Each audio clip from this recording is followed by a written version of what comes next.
चिड़ियाघर की सैर। पशु हमारे मित्र हैं। ये हमारी अनेक जरूरतों को पूरा करते हैं। दादाजी बता रहे थे कि जिन्हें पाश से बांधा जाता है वे पालतू पशु कहलाते हैं, जैसे गाय, घोड़ा, भैंस, गधा, बकरी आदि, जो बीहड़ जंगल में रहकर मार्ग पगडंडी बना लेते हैं, उन्हें मृग कहा जाता है। मैंने कहा, दादाजी, मृग तो हिरणों को कहते हैं। दादाजी ने कहा, पहले सभी जंगली पशुओं को मृग कहते थे।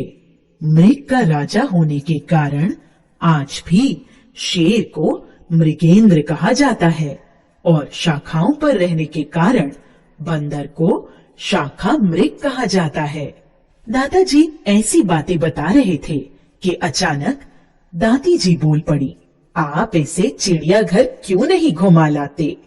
वहाँ इसे तरह तरह के पशु पक्षी देखने को मिलेंगे। दादी जी की सलाह सुनकर मुझे भी अच्छा लगा और दादाजी को भी। रविवार को हमारा कार्यक्रम चिड़ियाघर जाने का बना। मुख्य द्वार से दादाजी ने टिकटें खरीदी और हमें लेकर अंदर चले गए। वहाँ हमें सबसे पहले अनेक प्रकार के पक्षी दिखाई दिए, जिनमें विविध रंगों की चिड़िया भी थीं।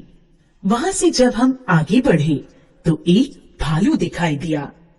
वहीं पर मुझे मेरे सहपाठी सेजल, मानसी, गौतम दिखाई दिए। चिड़ियाघर में उनका साथ मुझे बहुत अच्छा लगा।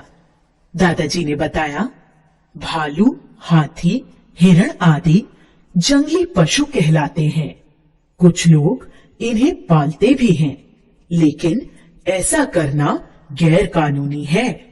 अभी हम यह सुन ही रहे थे कि अचानक शेर की दहाड़ ने हमें चौंका दिया। सेजल तो डर ही गई थी। दादाजी ने कहा, बेटी, यह तो पिंजरे में बंद है, इसलिए डरने की कोई बात नहीं। हम शेर के पिंजरे की ओर जाने लगे तो हमें कुछ दूर दूसरे बड़े बड़े पिंजरों में चीता, भेड़िया और बाघ दिखाई दिए। बड़ी बड़ी जाली के बाड़े में कैद एक बड़े से खुले मैदान में हमें जिराफ दिखाई दिए। हम तो इन्हें देखकर हैरान ही रह गए। मैंने पूछा, दादाजी, ये सभी पशु भारत में ही पाए जाते हैं?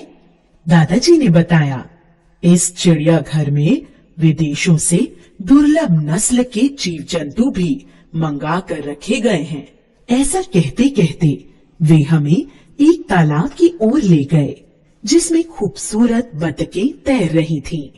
तालाब के किनारे पर बगुले, टिटहरी और हंस बैठे थे। अब हमें भूख लग चुकी थी। हम सब ने हरी हरी घास पर बैठकर खाना खाया। गौतम ने एक सुरीला गीत भी सुनाया। पशु पक्षी और जल जंतु देखने के बाद दादाजी हमें एक कृत्रिम झील की ओर ले गए, जहाँ कुछ नौकाएं खड़ी थी। हम भी एक नौका में बैठे और नौका विहार करने लगे। हमारा वहाँ से आने का मन ही नहीं कर रहा था, पर दादाजी के कहने पर नाव से उतरे और हाथी के बाड़े की ओर जाने लगे। रास्ते में तरह तरह के और पशु पक्षी दिखाई दिए। हाथियों को देखना मुझे जीवन भर याद रहेगा, क्योंकि हाथियों से डरी हुई मानसी का कांपना मैं भूल नहीं पाता। हाथी देखने के बाद दादाजी ने कहा, ये पशु पक्षी हमारे बहुत काम आते हैं। घोड़ा, गधा, खच्चर और ऊंट सवारी करने तथा बोझा ढोने के काम आते हैं। तो गाय, भैंस, बकरी आदि दूध घी से हमारा पोषण करती हैं।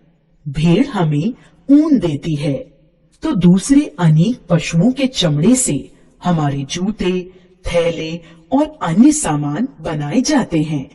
सेजल, मानसी और गौतम ने कहा, दादाजी, धन्यवाद, आपने हमें बहुत अच्छी जानकारी दी। चिड़ियाघर में आए हमें 5 घंटे हो गए थे। दादाजी के साथ हम घर तो लौट आए, पर मेरा मन अभी भी चिड़ियाघर के इर्द गिर्द ही घूम रहा था।